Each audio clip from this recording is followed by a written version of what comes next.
welcome to the What Else Is New podcast. Yeah, we're hot and heavy in the school season. So when we start getting this time of year, we start getting the middle to end of February, I start losing all track of what's going on. So because we travel so much, and so you lose track of us. Yeah, lose track of us. Well, I was talking to James the other day, and we have our status for American Airlines, and we and we have the highest status American. You can't get higher, can you? I mean, unless you get concierge key? No, concierge key is not. It's not a status you get. Concierge keys. You have to work for American. Hey, they get on the airplane before us. I know, but you have to work for them to get the concierge key. So I'm not unless you want to go quit here and go work for American. You're not going to get concierge. No, thank you. Yeah, so because I've asked him too. But I asked James. I said, "Do you even worry about getting the highest status anymore?" The other day, he was like, "Nope." No. He's like, "Yeah, we travel so much now." So, well, in today's podcast, I want to talk a little bit about the new Elite, and then maybe a little about the ERC Soft. A couple of the new products that came up with Callaway, and we are now about 3 to 4 weeks into the Elite being out in the field. And the Elite obviously became very popular. Obviously, it's the top-rated club out there. Golf Digest gave it 15 out of 15 stars. They rate it as a top product again. Callaway's won the last few years just because of their technology and playability and everything else. And when Golf Digest does their rankings, they look at a lot of different things. They do it by independent. They get basically the way Golf Digest, and James can correct me if I'm saying this wrong, but when Golf Digest does their rankings, they bring independent golfers in. They put them on a range, all different levels of handicap. I mean, it's like from guys that just beginning to scratch players to the majority of the golfers are 10, 15, 20 handicap golfers there. And they put all these different products up on the range. And it's everything. It's like everything from Callaway to Ping to TaylorMade to Titleist, everybody. I think they have 15 or 20 major manufacturers they deal with. Yeah, and they go by what club make. They'll do drivers, right. And they'll do right. And it's actually a big deal when you're a new club in the golf industry. It's a big deal to get your club rated by Golf Digest, because like there's a lot of club manufacturers that don't get rated because they're just not big enough. And so Golf Digest, you have to be a certain size, but they do a lot. And then what they do is that they get the players hitting golf balls, and when they do this, they have good golf balls out there. I mean, it's set up very, very well. And then they give them questionnaires, and they rate them by looks, they rate them by playability, by feel, and then they do independent testing on these things. And they have like 15 different categories they do, and they cover a lot. Yep. And in each category, if you don't pass it or you don't do well, they don't give you a star in that category. Number one, so they have a star rating. And in the last few years, Callaway's been 15 out of 15 stars, so they've topped every one of these ratings. And then the other thing is that they actually rate them compared to the other companies, and they've won that also, haven't they? Pretty much, yeah. Yeah. Basically, what it comes down to is Callaway with their AI technology, the engineering of the product has just really surpassed everything. And the one thing, I said this in a webinar the other day, and it kind of freaked people out. Callaway, you take the top 5 other companies, and you guys all don't know the names out there, but the top 5 other manufacturers in the research and development, the amount of money they put into research and development, which is a lot. Callaway has put more into their research and development than the other top 5 put together. Am I right, James? Yep. And it's not only what they test, it's who they have testing it, right? Who they get their data from, right? And it's not your average college player. Right. It's not your average store player. It's you and me, and it's real players, data. Real players, guys that are on the range. And that's what they call it. They say the data they put in this AI computer, which is a $500 million computer.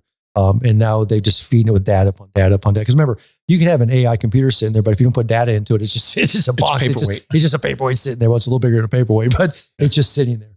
But what they do is 24/7, they put data in, and it's been real players' data.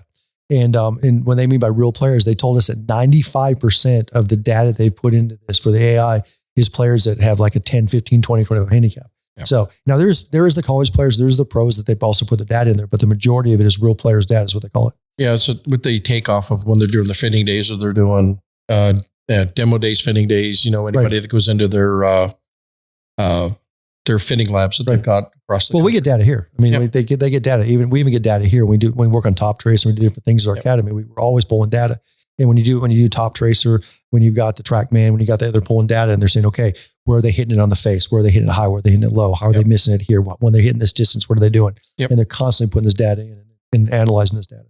And then the second thing they did, which was very interesting, was that in the past, when you made a club, whether it was a driver, fairway, an iron, whatever, you come up with an idea, you'd mold the club, and then you'd send it overseas to get the mold made. And then they'd send it back, and then you test it, you test it, you test it. And even up until a couple of years ago, you might be able to go through 3, 4, 5 different molds a year. And that was a lot to be able to test it with the amount of testing you did. Now they have the ability with 3D printers to actually make this in-house. Yep. And they actually can make this in Callaway. And that's beyond cool. So they can actually, when they say how many driver heads they go through this last year? It was a crazy number. It was like 70. That's what I think the number was, 70-ish. I want to say, I'm looking over James' shoulder here. I'm looking at our big monitor here with the driver on it. And it's really cool. It's really cool. And it shows how like 3D casting and so on. But I think they went through 70 different heads. Yeah. And we're talking huge changes. Like they tweak something on the top, they tweak something on the bottom, they tweak something on the side, they tweak the back weights, they tweak the sole plate. They tweak a metal. Yeah, they change a metal. 100%. And so they went through 70 different casting last year. So they went from going through 4 or 5 in a year to 70 last year. So you can imagine, the technology they get to put in these clubs is phenomenal. Yeah. But so let's talk about it. So it's been real life now, and we've talked about some of this in the past webinars. So tell me right now, James, what you're seeing. You're seeing guys, you're testing them out in the field. I mean, you're fitting them in the field. Yep. You've been doing some schools with them now. We've got hundreds of golfers now, hundreds of our alumni, of our students, of our public out there that have got clubs built from us, the new elite in their hands. What are we hearing? What are we seeing from them? What are we getting back feedback? Driver wise, they're seeing distance, and it's not a significant distance overall. Right. What they're seeing is because of the tighter dispersion, the shots are hitting the fairway now. Right. So instead of seeing it being 20 yards offline and 15 yards short, now it's 5 yards offline and it's 15 yards further and I than think, the other one. And here's what's interesting. I think it's hard to describe this on a podcast, but it's the best thing I ever heard was when I talked to an engineer about this one time. He said, think about something here. Think about if you hit a slice and went 20 yards to the right. It doesn't just go straight right. It bends to the right. So think about like a bending to the right, or like for a right-handed player of a slice. So think of like a rope that's like bending to the right. Okay. Yep. So now it's like a candy cane, but a candy cane is bad because it comes back towards you, but it's like a bend of a candy cane. Okay. Now take that and straighten it out some. Now, don't make the end of that rope and just straighten it out. Now don't make it dead straight because it doesn't go from a hard slice to dead straight, but make it less slice. So go instead of a 20-yard slice, it turns into a 5-yard slice or a 5-yard push. Well, that end of that rope isn't going to go just 210 yards. It's going to go 220, 230. Yep. So what happens is that when you see the numbers, you say, okay, I got 5 yards further with just pure numbers, maybe a mile an hour faster with the ball speed and the club head speed, but it's not that. It's the dispersion's better. Yeah. Where is it? Right. Where is that distance? And that's the biggest thing that you see in this technology by the real players' data is they made the dispersion better. And that's the first thing I saw. Yeah. When I pulled out my driver, the toe and the heel hits were less severe. And everybody has them. Everybody has them. And they're less severe going offline, which means the overall distance is going to be long. Yeah. And they're back in play. Okay. They're not out of play. So we're seeing drivers. We're seeing some improvement in the drivers, definitely. So it's a good driver. Now that you're talking compared to the smoke. So you're talking, a little better compared to the smoke, compared to the Rogues or the Max or the clubs or the drivers from not just Callaway, but ones from like 3, 4, 5 years ago. Now you're talking a significant difference. Now a significant difference, yeah. In distance. Right, significant distance. So if somebody called you right now and said, how often shall I replace my driver? What would you say? Every 2 generations. Every 2 generations. Now, and I say the same thing, except I will say do it as much as possible because you keep the value of the driver up. Yeah, if you're looking at trading in, then it's any opportunity you see something new. Yeah, because you can keep a value so high. It's like we talk about like a lease in a car. You keep that value up really, really high. So when you get that new product in, you're paying minimal for that new product. So it's like we talked about the other day. It's like they come up with a new phone. How quick do you start salivating over there's a new phone? Yeah. And they entice you saying, well, here, I'll give you a great trade value on this phone if you want to upgrade. I mean, if you have the means, same thing. Right. So talk about some of the clubs in the bag. Talk about Fairway Woods. What do you think about the Fairway Woods? They're phenomenal. Yeah. We were talking about this the other day in the shop. It's the best fairway wood that I've hit in 15 years. And it's hot. It's hot, but the contact is different because of the way the sole is built on these ones. The center of gravity is that much lower and you get much better contact with the ball and it just jumps off the face. Well, if you look at the fairway wood, and we're talking on the podcast here, but you look at the bottom, there's a lot of weight that's put on the bottom, this and towards the front. Yes. And they've done very, very lot of work in getting that weight to the front and to the bottom of that sole. And the back is relieved. That's what I found intriguing is they took the back of the sole off the ground. So it almost sits on the ground like an iron. That's crazy. It does. So when you set this thing down, and you get it. You see that back relief. It's really good now. It's got a lot of back relief. It's really nice. Yeah.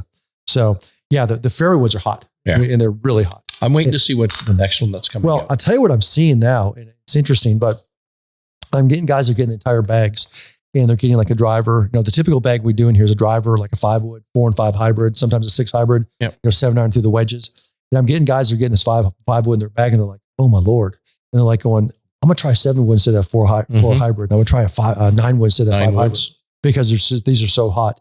Every club that comes out every year has different characteristics. There's some, like when Smoke came out, the hybrids tended to be a little bit hotter, in different things. But on these elite, it's the fairway woods. There's no doubt those fairway woods are hot. Yeah. No. So the fairway woods are really not hybrids. Talk about the hybrids themselves, because they're really good. But the cool thing of the hybrids is what? The adjustability. Adjustability. Yeah. Yeah. They majorly for everything. I'm talking all. Yeah. Past years, you pay a little extra for the hybrids, or just the players hybrids. The non-forgiving ones are adjustable.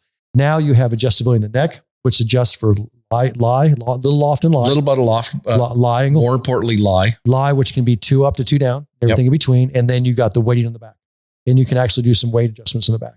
And we just did a little club chat about that. We talked about the correctability versus about correcting it versus actually getting it built for you. Yeah.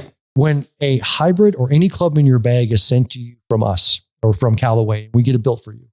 It is built perfect for you and your single plane swing. You do not have to do anything to that club except pull it out of the wrapper and hit it. It's ready to go. So what happens in that club? So so you don't need to pull any of the weights out, adjust the neck. It's done. It's set. Everything from the weighting to the adjustability of the lie to everything has been fit for you. Perfect. Okay. Now there is weights in the back of this. Okay. In this hybrid, let's talk about this for a second. Okay. So let's say a guy right now is going out there and he's slicing this hybrid, or he's just hitting this hybrid and he just slices the ball. Okay. It's not just this hybrid. He's just okay. And he's going to go to Phoenix tomorrow and play in with his buddies for a week, but he's slicing his hybrids. What can he do in that club? What can he do now in these hybrids? What can he do? The first thing I would do is just switch the weights over, put the heavier weight towards the heel. Right. So there's 2 weights in there. Yep. And you can flip the weight, put the heavier weight towards the heel, the lighter weight towards the toe, and that will actually set a draw bias in your hybrid. Now, we don't want that draw bias in there forever. That's for sure. But you can use it for correctability, for immediacy, for right now. For short term. Now, go play in those 3 or 4 rounds in Phoenix, or that important round you got tomorrow, or whatever it is. And then when you come back, flip the weights back, make a note somewhere, because when you work on your swing, I don't want that draw bias in that club. No. Because guys, there's not draw bias in your irons. There's not going to be draw bias in your fairways. It's going to be in that club. Okay. We don't want that. Okay. So we want to get it taken out, but you can do that correctability. Yes. That it's almost like cramming for the test. Okay. Am I right? Yeah. So it is. And you kind of fix it for that last second, but don't leave it that way. Yeah. We want to bring it back to the way you get it built proper to work on your single plane swing. Yep. So, all right. So the hybrids are good. You like hybrids are good. Love them. Talk about the irons a little bit. Lots of different models. Really, we've got it broken down as to whether you take a divot or not. Right. I think is the first dividing factor right now.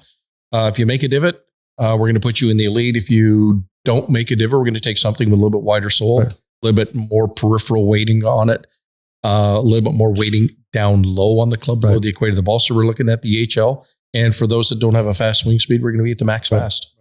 And that's the biggest thing, because when you look at this and we set these things up, we're getting something that works for you. And the biggest thing that we see with our players, especially with our players that get a little bit older, is number one, they don't make much divot. Okay. Yep. In fact, over 70% of our players claim when they do the fitting form to make no divot, but they make minimal to no divot. And obviously when we see them hit balls, or when you're hitting balls, not hitting that optimal height. And when they're not hitting that optimal height for the hybrid, or in particular the iron, what happens if you don't hit the optimal or the height they need to hit for an iron? What happens, James? 2 things, reduced carry distance and increased roll on the other end. So anything that's coming in low is going to have a very shallow descent angle. So it's going to land and it's going to roll down and it won't stop. So it's going to do exactly. So you're going to lose distance and you're going to get too much roll. So when you're hitting those irons into the green, they're not going as far as they should go. And when they hit the green, they're going to roll. That's the last thing you want. So that's what irons is all about. And I know that's being very simplistic, but the way that Elite is set up, and they've done this, and this is the beauty of what Callaway does, is they give you many options, is they have what's called the HL, which is high launch. Is HL, that's what it means. And the HL is primarily, and what we set it up for is guys who make minimal to no divot and need extra height in the ball flight. And then they have what's called the max fast. And the max fast is an HL head that's lighter. And talk about that a little bit, James. It's just a weight issue. The overall components of the head. The head is lighter. The shaft is going to be slightly lighter. Right. And that allows the person with a slower swing speed a more controllable club that may allow them to swing it a little bit faster. Right. And they get a little bit faster. Ball flies a little bit higher, flies a little bit further. And who are we going to recommend those max fast for? So tell me who we're going to recommend max fast for. A lot of our ladies are going to be playing the max fast, and a lot of our seniors that just don't swing the club very fast. Right. So I kind of look at the cutoff here, and I talk to you guys individually about it. But if your 9 iron's going 90 yards or less, and you obviously can't hit a 6 iron, you're hitting a 6 hybrid, maybe like 130 yards or less. And you're really struggling to get those distances, and your driver, you don't hit 200 yards with your driver anymore. You're definitely, no doubt about it, going to the max fast. Yes. And we'll talk about that individually now. Why wouldn't everybody be in the max fast? Why wouldn't you just stick every senior player in the max fast? Why would we not? There comes a tipping point where the club is too light that you just can't control it. Right. And also remember, there's distance of a golf ball is speed times mass. Okay. Yeah. It's mass, speed, and then obviously the technique of hitting the golf ball, but it's mass of that head, speed of impact. So let's say, think about it. It's real simple. Think about it. If you took a feather and you swung at 100 miles an hour and hit a golf ball, how far would it go? Now you took a sledgehammer and you swung at 100 miles an hour, how far is it going to go? Yeah. Okay. Now I know that's as far off the spectrum as you can get, but that's kind of a good way to think about it. If you take something very, very light and you swing it, okay, and you hit a golf ball, okay, what's going to happen? Well, but there's a certain point where you don't swing it fast enough, and a lighter club will help you because you will swing it a little bit. So then the speed will increase a little bit, which will help make up for that mass. Yeah. And that's why James called it the tipping point. I love that. Yeah. And I look at it from, since you're hitting shots, but also about, I'm not going to say age, speed, which is distance to hit shots, also body issues. Let's say you got really bad arthritis, or you got, really chronic bad back, or whatever it is. Maybe a little bit lighter material will help you. Yep. But a majority of our students are going to be an HL head, obviously graphite shafting, but to top that off, and when we talked about the irons, the hybrids, fairwoods, and so on in the bag, I'm going to ask James this because I'm the one that preaches this all the time. And I'm going to throw it James's way right now. How important is the fit, James? It's critical, okay. Especially with your irons. It comes down to protection of the body. Number one, if you're toe digging, heel digging, you're going to add all that extra torque that goes into your wrists, elbows, shoulders, sometimes your back. So from a twisting standpoint, it's going to hurt. Right. From a playability standpoint, anytime you heel dig, toe dig, the shot feels terrible. Right. And all of a sudden you get a bad feeling, or you get a bad response back from the club. Now you're going to start making changes. You start making changes. You start getting away from what we're trying to teach you. And now you're in this vicious circle of, do I constantly chase the equipment, or should I just have the equipment that fits me perfectly? And then I can worry about my technique. I know that the equipment is right. Right. Now let's talk for a second here, because we just did a webinar. We did a webinar, and then we did some club chat. Mm-hmm. And it was very interesting because I knew this would be a good topic for our podcast. Talk about, and the big thing, one of the big things we're seeing right now on the smoke irons in particular is the guys say, irons. What's that? The elite irons compared to the smoke, compared to the other ones, but sorry, the elite irons is they're talking about the feel. Mm-hmm. And we're going to talk, but here's the deal. They're relating feel to sound. Yes. And I want you to talk about that a little bit, James. Talk about how you relate feel to sound, and then about the big thing with these elite irons. What's going on with that? Players equate sound. They equate the softer, like a muted thud versus a hard click. I guess it's the easiest way to describe it. I like that, yeah. And the click is typically your cast clubs. It's a hard feeling. It's a harsh feeling. Right. Versus a soft, muted thud. Right. Is what you would typically see on the forged clubs. Right. And that is a more pleasing sound to a better player. Right. Now I'll say better player, but there's guys out there, there's players out there that like the sound of the click. Right. Right. It's there. Right. But the majority is that soft muted thud, and the engineers start putting that in. The engineers start working with materials and dampening sounds and vibrations within the head to create that sound. Right. And for the most part, well, not for the most part, all of these elites sound like they are a high-end forge. Yeah, they do. And they've worked very, very, very hard on getting that sound on there, which then relates to, I love the feel of these clubs. And it's, I did not personally, this is me looking at the smoke. I love the shape of the smoke irons. Right. I like the performance of the smoke they were great irons. performance. Yeah.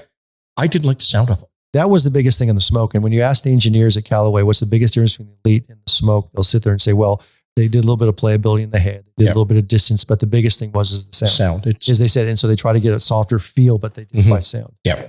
And it's interesting. And we hear this conversation all the time, especially when you talk to engineers about this, but they'll say, if you take a player and you put earmuffs on them, so they can't hear anything, and they have them hit shots it can be with a putter to a wedge to an iron, they can't really tell the way the new technology is. They really can't tell a difference. And they sit there and say, does that one feel softer? Does this one feel softer? Is this one harder? They really don't know a difference. Now, when you do a different golf ball, they feel it. A different golf ball, they feel it immediately, but the iron, they don't.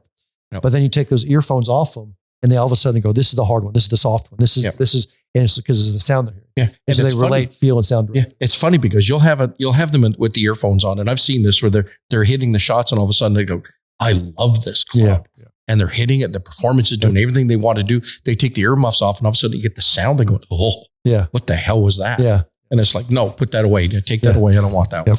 But that's what we're seeing. So we're getting some really good reviews. We're getting guys we've actually had guys who made holes ones with it already. We had a gentleman make it with a 9-iron there. They made I think like 140 yards. Just a long 9-iron he hit. But so we got guys out there playing the elite and doing really, really well with it. So to kind of end this podcast here, kind of give it overall. So it's been just a few weeks, but James has had him in hand. I've had mine in hand now for a little bit. We've had a lot of players, a lot of golfers out there. A lot of our students have had them in hand. I'm kind of giving an overall feel what you're seeing with these, because I like to get the first impressions, first feel. What's the first impressions, first feels you get from the James with the new elite? Guys are loving the fact that the dispersion is tighter across the board. Irons all the way through the fairway woods. The biggest thing we're getting on the fairway woods is the fact that they are longer, right? And the drivers are straighter. Right. And that straightness in the drivers creating overall distance. If you took a straight shot after straight shot, am I getting significant? 5-7 yards maybe. Well, but once you straighten it out, it's significant. On testing, Callaway did with the guy who hits 100 miles an hour, or a person who hits 100 miles an hour, they got 8 yards further across the club face with the compared to the smoke. Yep. So when they did the elite compared to the smoke, they got 8 yards further, and that was hits across the club face. Okay, from toe to heel across the middle. And that was just random testing. Yeah. Now, for the average player, it's probably 5 to 6 yards further than smoke. But if, like we talked about, and I love that the perception, if you bring the dispersion in and you lessen the dispersion, then you do what? You actually see more significant increase in distance. Yeah. It's funny because you and I both had different responses to the bag of clubs. Right. When I put them in my hand, my immediate feedback was, oh my God, these fairway woods are unbelievable. Right. And when our rep brought the clubs in, we were hitting them. It's the second time I've seen you get excited over a new iron. Because you don't change irons very often. No, I don't. And you had just put the TI Fusion in your hands and you were hitting these new elite, and you looked up at our rep and said, why the heck didn't you show me these things 2 months earlier? Yeah, well, they weren't out. I know they weren't out, but I mean, you got really excited over these new irons, and they are unbelievable. And the other thing I also liked in the driver was that, I'm always looking for that height in the driver. It's your struggle. It just seemed that this driver got that height easier. Which means that to me, this driver had a little bit of a lower center of gravity than some of the past years ones. All really good, but this one, it's a little small things, but that hitting that launch window was a little bit easier on this one. The spin rate is down on these. Yeah. So which means they're going to go for it when they're going to roll. Means they're going to carry further. They're going to roll a little bit. So cool. Well, I wanted to throw that out to you guys. I wanted to be able to talk to you guys a little bit about the new elite out there. I'm going to kind of tease the next podcast we're going to do, but the next one with the ERC Soft, the release of the new ball just got released. And it was when we went out and spoke with Callaway and went and met with the engineers, it was literally the thing they were the most excited about. It was crazy how excited they were about this ball. It's fun to watch a nerd freak out. No, it was interesting because you got the Chrome Soft, you got the Chrome Tour, you got the Chrome Tour X and different deals out there. And so you got this whole line of golf balls. When you went and talked to these golf ball guys, you're expecting them to talk about the high-end golf ball. They immediately went and start talking about this ERC Soft. And we're going to have an offer to you guys here shortly. But it's a phenomenal golf ball, and the spin rate. We've been testing it. Yeah, we've been testing it. We've been testing, and that's why it'll be the next podcast, because we just got them in and we're doing our own independent testing in house here, and we're starting to see some really positive reaction to it. Mm-hmm. And so I want to get a little bit warmer weather for a few days here. I want to get these things out and tested with them, and then we're going to get a podcast of this new EFG Soft, because I think it's going to be really, really cool and really good for you guys out there. But anyway, so we good, James? We are. All right. So thank you guys for joining us for this podcast, and we'll talk to you guys real soon.